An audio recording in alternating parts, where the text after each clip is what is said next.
pense que la première année va en être une de consolidation, réaliser les défis qui sont déjà en cours et qui sont déjà nombreux, puis après ça, on va pouvoir plus mettre ça à notre sauce, puis se lancer dans de nouveaux défis là, pour faire la promotion, puis assurer le rayonnement de la région. Vous avez mentionné justement le travail de plusieurs années d'Émilien Larochelle. Quel est son héritage qu'il va laisser pour l'organisation puis le tourisme de la région? En fait, je pense que l'héritage de M. Larochelle va être d'avoir réussi à travers les années à rassembler tous les acteurs régionaux, à faire tomber un peu les barrières entre les différentes MRC, à réduire les guerres de clochers, à rassembler les gens autour de grands projets. Je pense entre autres à Cultura qui a eu lieu là, autour des années 2015, Minwashin qui a pris la relève aussi.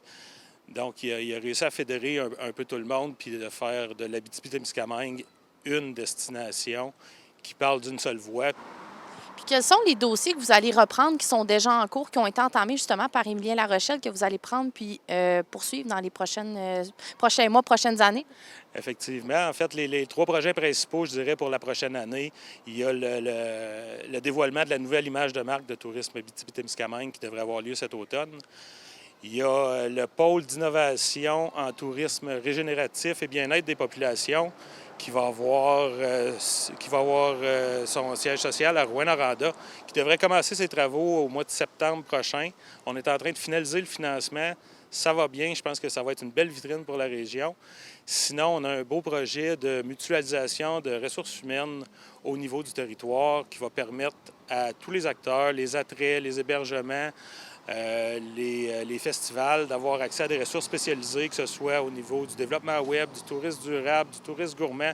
On va avoir 8 spécialistes à notre embauche qui vont pouvoir partager leurs connaissances puis rendre service à tous nos membres. Vous avez déjà été dans l'organisation dans les dernières années comme vice-président. Comment ça peut vous aider quand même à mener ces projets-là qui sont déjà entamés?